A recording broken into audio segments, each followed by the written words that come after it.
Okay, सो अब हम लोग चलते हैं। So we were discussing about the skeletal system, है कि नहीं? स्केलेटल सिस्टम ना, इस स्केलेटल सिस्टम में अभी मैं आपको बताऊंगा कि हाउ टू नेम ए स्पेक्यूल। ठीक है। नाउ एक्चुअली अगर हम लोग देखेंगे स्पिक्यूल को, उसमें एक्सिस होगा एंड शार्प एंड होंगे। ओके, तो इसलिए हम लोग how to name a spicule, तो number, okay, so number of axis, इसको हम क्या लिखेंगे? Axonal, and number of sharp ends, इसको हम क्या लिखेंगे? इसको लिखेंगे एक्टिनल। ठीक है, तो number of axis axonal, number of sharp ends actinal. ठीक है, तो आप ध्यान दीजिए। सपोज जैसे ये हम लोग देख रहे हैं, ये एक स्पिक्यूल है, तो इसका नाम क्या होगा बोलो? Mono actinal, mono axon. Very good. क्यों? एक शार्प एंड है, एक एक्सिस है, तो इसको बोलेंगे मोनैक्टिनल मोनैक्सॉन। फैंटास्टिक, है ना? तो ये आपका मोनैक्टिनल मोनैक्सॉन स्पिक्यूल हो गया। ओके, उसी तरह से तो अब आप ये समझ गए, तो इसलिए अब हम लोग क्या करेंगे? अलग अलग तरह का बना देंगे डायग्राम, एंड इकट्ठा उसको लेवलिंग करेंगे। तो सपोज अब मैं आपको इस तरह का कोई स्ट्रक्चर दिखा रहा हूं, पहले देख लो, बना लो तुम लोग भी। ठीक है, फिर इकट्ठा हम लोग उसको लेवलिंग करेंगे। ठीक है जी।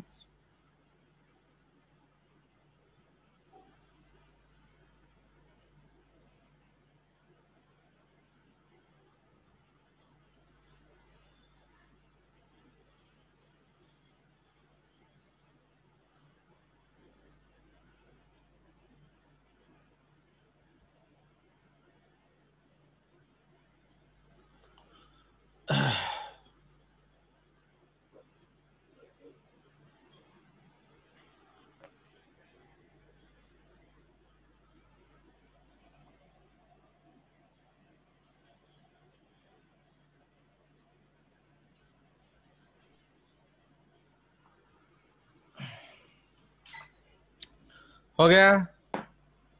चलिए, अब इसका नाम क्या होगा बोलिए, इस वाले का?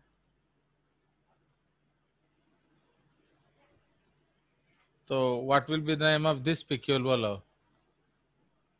Sir diaxon, diaxon, diactinal diactinal diaxon, diactinal monaxon, monaxon. क्योंकि एक एक्सिस है ये। जल्दी जल्दी, टाइम नहीं है। ओके, डायएक्टिनल डायएक्सॉन, ये ट्राइएक्टिनल ट्राइएक्सन, ट्राइएक्टिनल ट्राइएक्सन। ट्राइएक्सोनल। ठीक है, ट्राइएक्सोनल, ହେଲା ट्राइएक्सोनल, ହେଲା।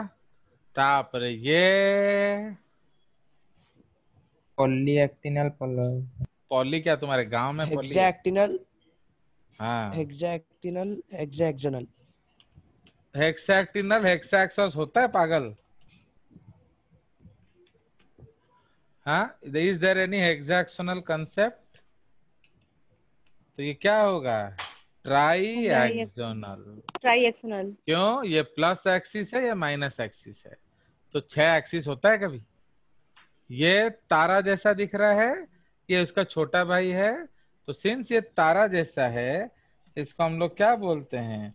हेक्सास्टर। Okay, hexaster spicule. ठीक है, एंड ये टेट्रैक्टिनल ट्राई नहीं, ट्राइएक्सॉन 4 एक्सिस होता है ना, तो आपका टेट्राहेड्रल सिमेट्री नहीं होता है, तो टेट्राएक्टिनल टेट्राहेक्सॉन स्पिक्यूल्स। तो हो गया। तो ये हमने, ये जो पीछे वाला है वो हाँ कौन सा? जेड एक्स, सर वो जो साइड में है जेड एक्सिस की तरह है क्या? वो जो ये वाला सर, ये वाला आपका 4 Yes, एक्सिस होता है। आपका जो टेट्राहेड्रल सिमेट्री में हम लोग का 109 डिग्री 28 मिनट नहीं होता है, तो समझ रहे हो, तो उनका हम लोग 4 एक्सिस लेते हैं। ये क्या है बताओ? ये सर डाईएक्टिनल। डाईएक्टिनल। ओके, ये शार्प 2 है, डाईएक्टिनल तो इसका कोई एक्सिस नहीं है। मोनैक्सॉन, मोनोएक्सिनल। बट कर्व्ड हो गया है, समझ रहे हो? तो दैट इज डाईएक्टिनल मोनैक्सॉन कर्व्ड। ठीक है, चलिए, तो आप इस पे क्यों विश्वास करेंगे? तो इसलिए हम लोग क्या करेंगे, इसको आपको एक फोटो दिखाएंगे। फोटो पहले ढूंढ लिया जाए। ये रहा, ये एक फोटो है, ये वाला, ये वाला। चलिए, so now let me share the screen. अब आप देख रहे हो स्पिक्यूल्स, ठीक है? So these are all the spicules. तो आप देखिए, ओके, तो these are the different types of spicules. हो गया? तो इसको आप आराम से घर में देखेंगे एंड अकॉर्डिंगली आप डिस्कस करेंगे। ठीक है, चलिए इसको सेव कर लिया जाए ताकि आपको भेजा नहीं जा सके। सेव हो जा। चलो, तो उसके बाद हम लोग चलते हैं आगे। तो अब हमारा स्केलेटल फिनिश नाउ। अगर सिर्फ स्पॉन्जिन है तो भी आपका क्या होगा, डेमोस्पॉन्जिया। एंड अगर माने if there is only spongin तो भी डेमोस्पॉन्जिया, बट उसके साथ साथ स्पिक्यूल मिल सकता है तो वो सिलिशियस मिलेगा। ओके, चलिए, सो दिस इज द केस। अब हम चलेंगे इनटू द नेक्स्ट क्लास। तो हमारा स्केलेटल सिस्टम हो गया। अब आ जाएगा क्या, नर्वस सिस्टम, है कि नहीं? सो नेक्स्ट, तो ये सीक्वेंस हम लोग हर फाइलम में मेंटेन करेंगे। ताले तमे जानी दबो कि तुमको को सीक्वेंस रे पॉइंट उड़ा लिखियार अछि। See in taxonomy if you follow a rule आपको हर समय याद रहेगा, if you don't follow a rule you will forget. तो इसमें क्या है, no neurons and so no nervous system. ठीक है, नो न्यूरॉन्स सो, हाँ बोलो, क्या बोलो? सर एक्सक्रीशन में था सर, वो क्या एक्सक्रीट करता है, मतलब उनका जो वो भी वेस्ट यहाँ हम प्रोडक्ट नहीं होता है पढ़ेंगे, वो हम लोग जहाँ जी सर। पढ़ना है तब पढ़ेंगे। आपको पता है कि जो प्योरली वाटर में है, जिसको बार बार वाटर का कोई टेंशन नहीं है, तो वो क्या एक्सक्रीट करेगा, अमोनिया। अमोनिया। तो पूछने की जरूरत क्या है, ये गाधा लोग पढ़ाते हैं। क्योंकि you know those teachers who want to create rotters, रटने वाले तोते, वो ये सब पढ़ाएंगे। अरे बच्चे को अपना भेजा यूज करने दो। ये स्पॉन्ज है, उसका कैनाल सिस्टम है, हर समय पानी आता है, हर समय पानी जाता है, पानी का कोई टेंशन नहीं है, तो क्या फेंकेंगे, अमोनिया, क्योंकि वो इजीएस्ट है। तुम क्यों नहीं फेंक सकते हो अमोनिया? क्योंकि हमारा इतना सब वाटर पानी एंट्री में। एग्जिट नहीं है। तो जब हमारा इतना वाटर एंट्री एग्जिट नहीं है, you know that is the concept, Jesus believes in you. Okay, मुझे मालूम है मेरा बच्चा का इतना भेजा है कि उसको यूज कर सकता है। तो इसीलिए बुक्स क्या है ना, इंपॉर्टेंट चीज नहीं पढ़ाएंगे, ये पढ़ा देंगे। अरे ये तो बच्चा अपने आप जान लेगा, तुमको बताने की जरूरत क्या है? जो नहीं बताना है उसको बताओ। चलिए, तो इसीलिए हमें देखना है वाटर स्कैर्सिटी, तो अकॉर्डिंगली हम सोचेंगे। बहुत वाटर स्कैर्सिटी है तो यूरिकोटेलिक, कम वाटर स्कैर्सिटी है यूरियोटेलिक, नो वाटर स्कैर्सिटी है एमिनोटेलिक। फिनिश्ड। अब उसको हम उसको हर फाइल में लिखते रहे। चलिए, तो अब इसमें एक भी न्यूरॉन नहीं है ना नर्वस सिस्टम है। तो इसलिए these are the most simplest animals जिसमें कोई भी नर्वस सिस्टम भी नहीं है। चलिए, तो अब हमारा आ जाएगा रिप्रोडक्शन। ओके, तो रिप्रोडक्शन में इसमें 2 मोड्स होता है। जो मोस्ट कॉमन है एसेक्सुअल मोड। तो एसेक्सुअल मोड में क्या होता है?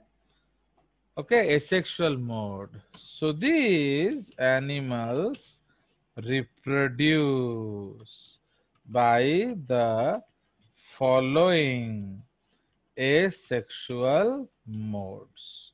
कौन कौन सा?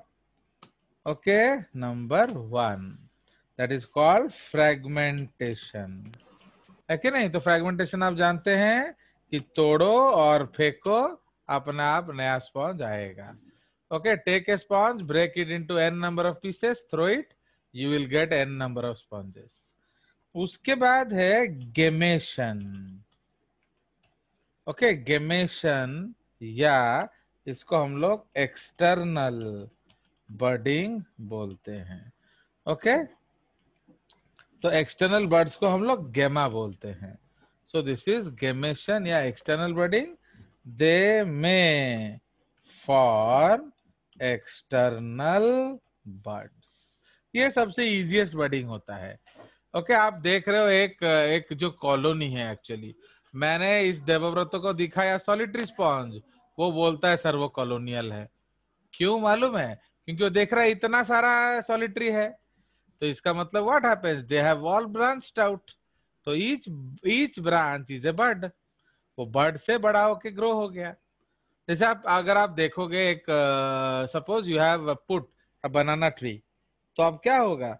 आप 2-4 महीने बाद देखोगे वहां बहुत सारे बनाना ट्री हो जाएंगे, जो पैप्यूल्स, छोटे छोटे छोटे छोटे। तो अब ईच इज ए बर्ड। फिर आप 8 महीने बाद देखोगे वो सारे बनाना पेड़ हो गए होंगे।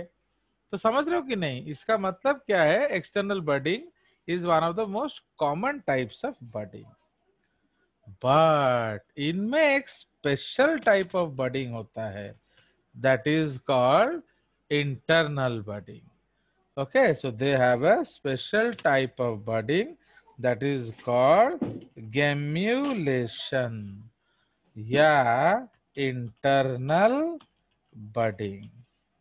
Okay, now some of these animals, ये not all है, some of these animals can produce internal buds, and these birds are thrown out। Actually कब आपका एसेक्सुअल मोड होगा बोलिए तो? अच्छे मुहूर्त में ना बुरे मुहूर्त में? सर अच्छे मुहूर्त में। सुनिए, एक्चुअली उसमें भी वेरिएशन है।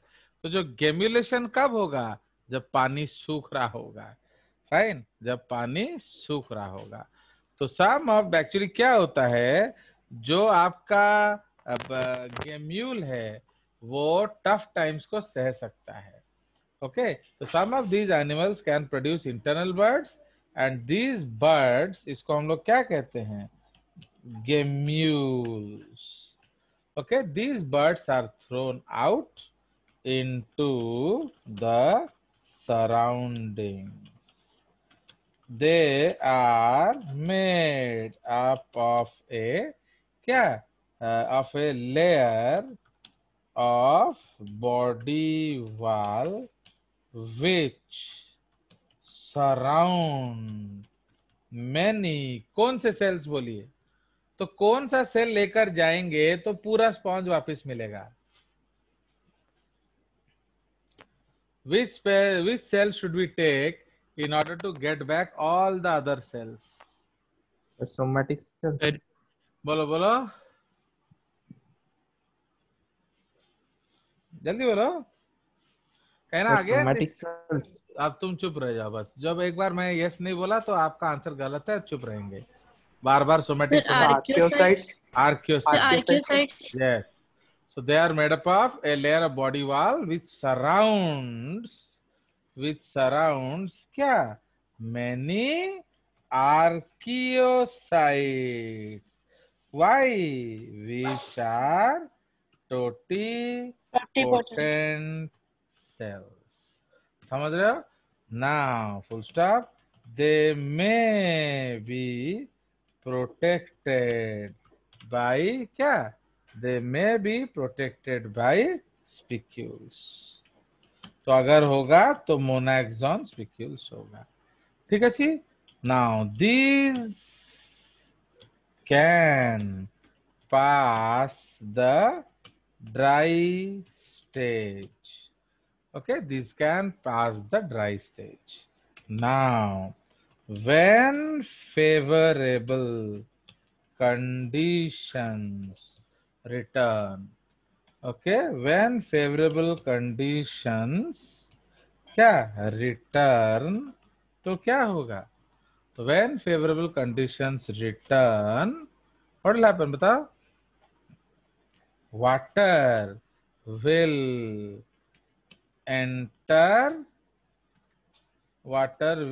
enter via, उसमें एक माइक्रोपाइल होगा, micropyle, and stimulate the archaeo, पहले तो रिजुविनेट करेगा, and rejuvenate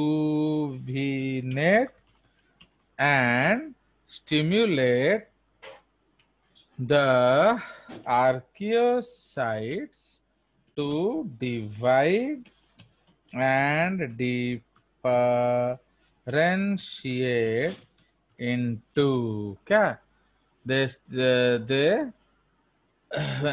water will enter via micropyle and rejuvenate and stimulate the archaeocytes to divide and differentiate into a new sponge. ठीक है, into a new sponge. ठीक है जी। तो ये उसका कंसेप्ट है, समझ में आया? तो इसीलिए अब आपको ये ध्यान देना है, समझे? तो इसीलिए जब आपका ऑड टाइम्स होगा, स्पॉन्ज क्या करेगा? गेम्यूल बना के फेंक देगा। एंड जब मौसम है सुहाना तो पानी अंदर आना, एंड वो क्या करेगा? This will produce. सो मैं अब आपको एक गेम्यूल का फोटोग्राफ दिखाने की कोशिश करूंगा। Fine, so let us share the screen. तो आप ये देख रहे हो, तो ये जो स्ट्रक्चर है ये एक्चुअली क्या है? So this is the structure of a gemmule. ठीक है, तो ये आपका एक गेम्यूल का स्ट्रक्चर है, वो अलग अलग स्ट्रक्चर्स हो सकता है। So this is the structure of gemule. ठीक है। Now तो मोस्टली गेम्यूल देखा जाता है डेमोस्पॉन्जी में, ठीक है कि नहीं? Now उसके बाद एक और टाइप ऑफ एसेक्सुअल रिप्रोडक्शन है, सो उसको हम लोग कहते हैं रिडक्शन बॉडी। तो ना आपको हर चीज शायद बाहर ना भी मिले, सो this is called reduction body. What is reduction body? Now, when a dying sponge, okay, आपका जो स्पॉन्ज मर रहा है, when a dying sponge, when a dying sponge has produced maximum gammules, okay, have produced maximum gammules, they dry out and reduce to form a क्या? Reduction body. Okay, तो एक sponge जो मर रहा है, तो वो क्या करेगा? जैसे वो मर रहा है, सूख रहा है, वो धड़ाधड़ क्या बनाएगा? गेम्यूल्स पे गेम्यूल्स, गेम्यूल्स पे गेम्यूल्स। अब जब उसका सब रिसोर्स खत्म होने लगेगा, तो अब क्या होगा? वो सूख के एक तो सूखा बन के गिरा पड़ा होगा। जैसे आप अगर आप जंगल अंगल में देखोगे, जहाँ सूखा हुआ है, पेड़ के जो बड़े बड़े ब्रांचेस आप देखोगे, जो साइक्लोन में पेड़ उखड़ गया है, से सब छिंडी की पड़ी थी भाई। किंतु जैसे ही नेक्स्ट बार बारिश होगा, एडिया ची जैसे नेक्स्ट बार बारिश होगा तो वो क्या होगा, तो वो फिर वहां से नए पेड़ जर्मिनेट करना शुरू करते हैं। तो समझ रहे हो? तो like that. Now when favorable conditions, okay, when favorable conditions return, so when favorable conditions return, these may form new sponges, provided, क्या provided, provided there are some, क्या क्या left, archaeocytes left in the dry body wall। तो समझ रहे हो? तो अगर वो रिडक्शन बॉडी में थोड़ा मोटा भी आर्कियोसाइट्स बचा होगा तो वो क्या करेगा, वो एक नया स्पॉन्ज बना देगा। भले भले। सो ये आपका एसेक्सुअल मोड ऑफ रिप्रोडक्शन हो गया। सो अब हम डिस्कस करेंगे sexual mode of reproduction. Fine. So बी होची सेक्सुअल मोड। तो सेक्सुअल मोड तो सिंपल है। सेक्सुअल मोड ये क्या है, by syngamy. What is syngamy, comma fusion of gametes. ठीक है। Now gametes are produced also by किए archaeocytes। तो एक्चुअली गैमेट्स भी कौन बनाता है, आर्कियोसाइट्स। तो gametes are produced also by archaeocytes, full stop. Gametes from two different sponges, bracket रे सेक्सेस भी अलग होना चाहिए, okay, meet to produce, okay, new sponges, okay, produce new sponges. Now अब डेवलपमेंट इज इनडायरेक्ट। क्यों? अगर आपका एग और एडल्ट के बीच में कोई इंटरमीडिएट फॉर्म है उसको इंटरमीडिएट बोला जाता है। तो development is indirect. This is because they have intermediate forms known as larvae. समझे कि नहीं? तो लार्वा हम किसको कहते हैं, जो माँ बाप जैसे दिखता नहीं है। जैसे अगर आप देखे होगे कैटरपिलर को, पहले आपको थोड़ी आपको पता था कि कैटरपिलर जो है वो बटरफ्लाई का बच्चा है। समझे कि नहीं? Does a caterpillar look like a butterfly? तो you may not have known that caterpillar is the baby of a butterfly. तो इसलिए उस कैटरपिलर को हम क्या बोलेंगे, लार्वा। ओके। बट जो देवव्रत तो जब बचपन में था तो तुम इंसान का बच्चा दिखता था ना किसी और का बच्चा दिखता था? इंसान का। तो इसका मतलब आप नॉट लार्वा। तो समझ रहे हो? तो अगर लार्वा है तो इनडायरेक्ट, अगर लार्वा नहीं है तो direct. Okay. Now there are two types of larva. Okay. Larvae reported in sponges. Okay. तो स्पॉन्जेस में हम दो तरह का लार्वा रिपोर्ट करते हैं, माने उसका जो अकॉर्डिंग टू द नेचर है ना। कौन कौन सा? सो हाँ, अगर सॉलिड है तो अलग। तो एम्फीब्लास्टुला लार्वा ये हॉलो होता है, एंड पैरेन्काइम्यूला लार्वा ये सॉलिड होता है। तो एम्फीब्लास्टुला किस में मिलता है, साइकॉन एंड ग्रैंटिया में, एंड पैरेन्काइम्यूला किस में मिलता है, ल्यूकोसोलेनिया में। तो आपको अगर सिंपल भाषा में याद रखना है तो वो मिलता है कैलकेरिया में, है कि नहीं? ये मिलता है अदर्स में। समझ रहे हो? सो ये आपका सिंपल कंसेप्ट है एक गेस के लिए, क्योंकि आपको तो हर एक का लार्वा पता नहीं होगा ना। तो दिस इज द कंसेप्ट। तो ये आपका general points of taxonomy finished हो गया। अब हम इसको क्लासिफिकेशन करेंगे। ओके, सो नेक्स्ट पेज पे चलेंगे। Now classification of sponges.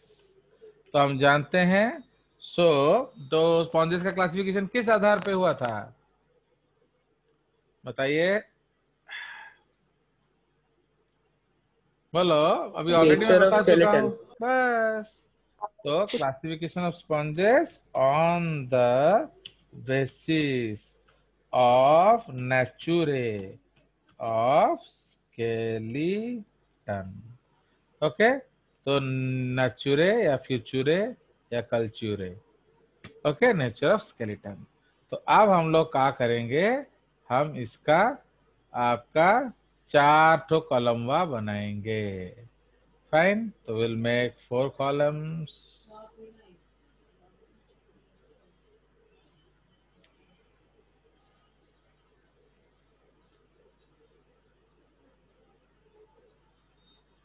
Okay, तो हमने 4 कॉलम बनाया एंड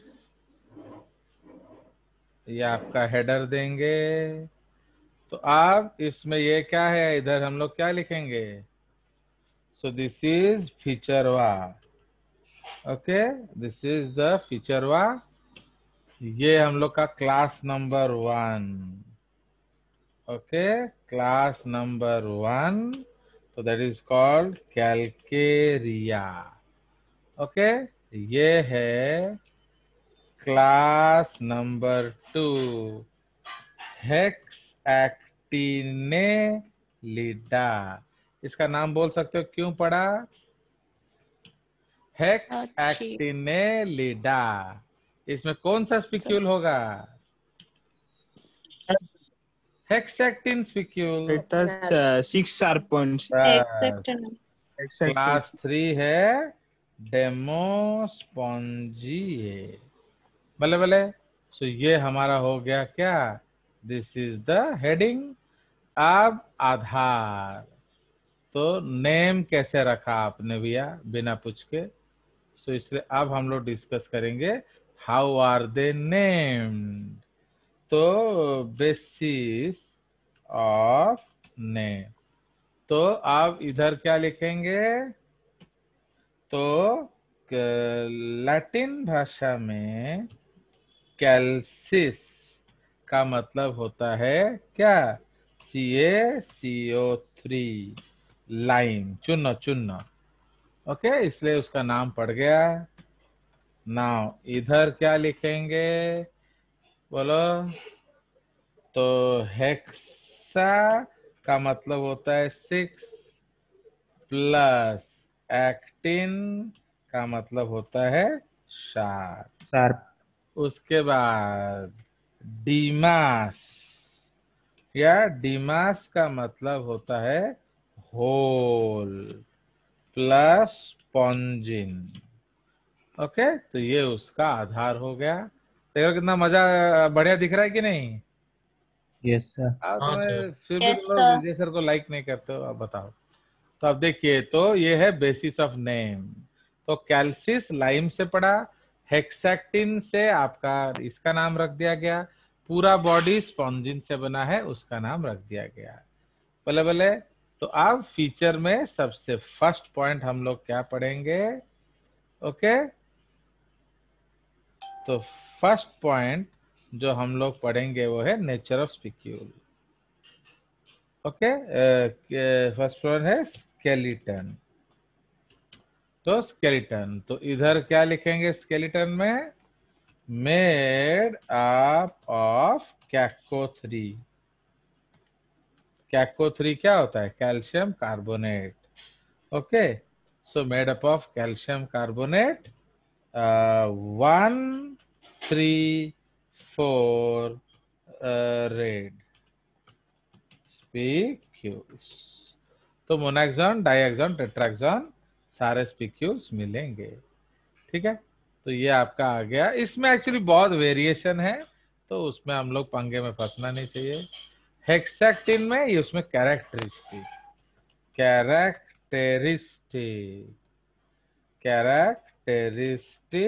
क्या हेक्सेक्टिन spicules comma made up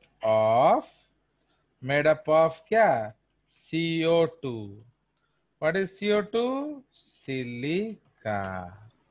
Okay, so they are glassy. Okay, so they are glassy. Okay, so commonly known as glass sponges. तो इनको commonly हम लोग क्या बोलते हैं? Glass sponges. ठीक है जी। अब इसके बारे में क्या लिखेंगे? ओके, इसमें लिखेंगे the whole body is made up of the whole body is made up of spongin fibers. Okay, the whole body is made up of spongin fibers, comma, generally no spicules. Okay, generally no spicules present, but if present वो भी siliceous होगा। तो समझ रहे हो? तो इनमें generally spicule नहीं होता है, बट अगर होगा तो सिलिशियस होगा। भले भले। चलिए, उसके बाद नेक्स्ट है कहाँ मिलता है। Second point is distribution. तो डिस्ट्रीब्यूशन में यहाँ क्या लिखेंगे? Exclusively marine. ये पूरा समुद्री मिलेगा, इसमें कोई फ्रेश वाटर फॉर्म नहीं है। Generally in shallow warm seas, है ना? तो ये जनरली शैलो पानी में मिलता है, डीप में नहीं मिलता है। ठीक है जी। तो इसको इधर भी कॉपी पेस्ट कर देंगे।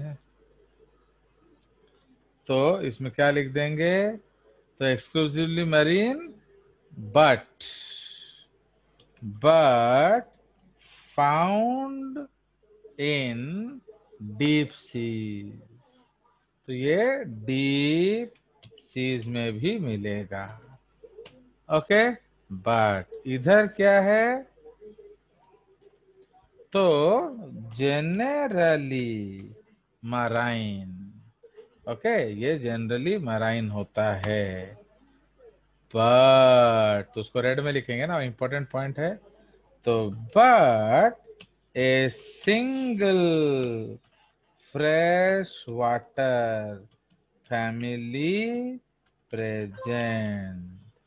Okay, but a single fresh water family present known as Spongilidae. Okay, known as Spongilidae। तो उसमें एग्जाम्पल कौन से आएंगे? स्पॉन्जिला। ओके, जनरली इसमें आ जाएगा स्पॉन्जिला, एंड एक और एग्जाम्पल आ जाएगा एफिडाटिया। ठीक है। So these are the best examples. अब थर्ड में हम लोग एग्जाम्पल लिख लेंगे, अदर एग्जाम्पल्स। ओके, तो इसमें कुछ एग्जाम्पल हम लोग लिख लेते हैं। तो आपका जो कैलकेरिया में है, ये इसमें आ जाएगा क्या? तो कैलकेरिया में हम लोग लिख लेंगे ल्यूकोसेलेनिया साइकॉन ग्रैंटिया। ओके, तो इसका हम लोग एग्जाम्पल लिख लेंगे। इसमें एक बहुत बढ़िया एग्जाम्पल है, तो उसमें हम लिखेंगे यूप्लेक्टेला। ओके, इसको कहते हैं वीनसेस फ्लावर बास्केट।